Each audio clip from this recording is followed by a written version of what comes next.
Dr. Aris Thorne, a man whose life revolved around the rational, the verifiable, and the clinically explained, scoffed at ghost stories. His specialty in behavioral psychology had taught him that fear was a construct, a neural pathway, not some spectral entity. Yet when his estranged aunt's will dictated he inherit her dilapidated estate, a chilling curiosity, professionally veiled, pulled him into its shadowed embrace. The house stood on a remote, overgrown hill, shrouded in the perpetual twilight of ancient, gnarled trees. Its windows, like vacant, cloudy eyes, seemed to follow his approach. A shiver uncharacteristic for Aris traced his spine as he pushed open the heavy, creaking front door. The air inside was a stagnant, cold breath smelling of dust, decay, and something else, something metallic like old blood. He found himself in a long, narrow hallway, precisely as in the unsettling photograph he'd found among his aunt's belongings. Cobweb-draped armchairs lined the walls, their forms suggesting slumped figures, forever waiting. The wallpaper, peeling in grotesque strips, revealed discolored plaster beneath, resembling diseased skin. But it was the far end of the hallway that truly seized him. A child's rocking chair sat there, its slow, rhythmic creak echoing in the oppressive silence. And in the chair a doll, not a charming porcelain antique, but a grotesquely lifelike effigy with chipped paint and hollow, unblinking eyes that seemed to lock onto Aris, following his every tentative step. The doll's head was tilted at an unnatural angle, and its tiny, stitched mouth was fixed in a permanent, unsettling smirk. Aris, ever the scientist, attempted to rationalize. Dust settling, floorboards shifting, he muttered, his voice unnaturally loud in the silence. But his heart hammered against his ribs like a trapped bird. He reached for his phone, the familiar weight a small comfort, but there was no signal. The house had swallowed the outside world. As he moved deeper, his shadow stretched long and distorted before him, dancing with the faint, cold light filtering through the grimy windows. The rocking chair continued its slow, deliberate rhythm, asterisk, creak, creak, creak, asterisk. Then a movement in the doorway at the far end of the hall. A figure, tall, cloaked in ragged, dark fabric, its form obscure and almost fluid in the gloom. It stood perfectly still, a sentinel carved from shadow. Aris's breath hitched in his throat.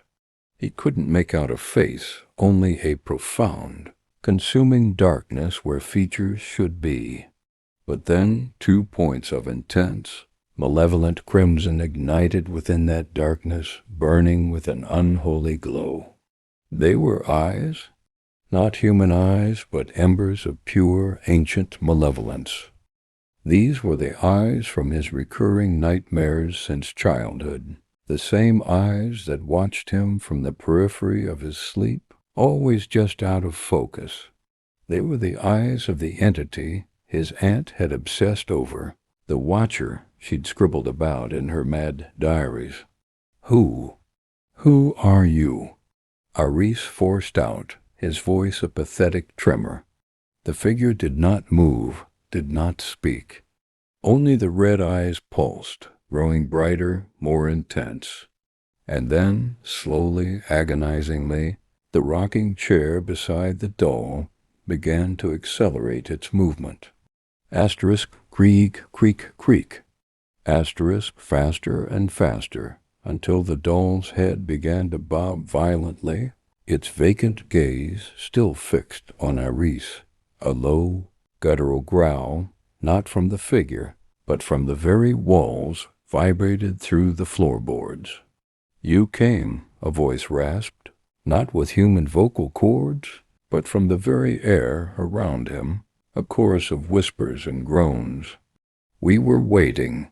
Aris stumbled backward, tripping over a loose floorboard.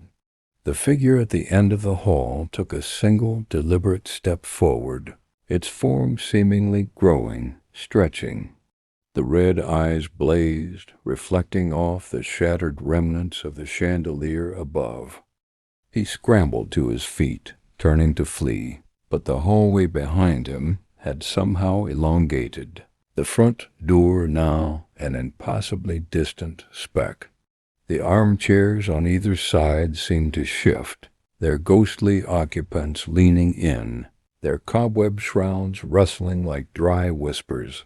The doll in the rocking chair, now rocking furiously, began to emit a high-pitched, childlike giggle. It was a sound that tore at Aris's sanity, cold and utterly devoid of innocence. "You cannot leave," the house hissed, the sound a thousand scraping voices. "The watcher always finds its home. You are ours now." The cloaked figure took another step, and another. The red eyes were the last thing Aris saw, expanding, consuming his vision. He tried to scream, but the sound was choked, swallowed by the oppressive silence that fell once more. The rocking chair settled back into a slow, gentle asterisk, creak, creak, asterisk.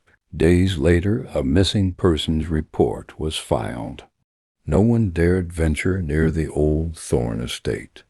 But if you happened to pass by on a particularly dark night, you might just catch a glimpse through the grimy windows.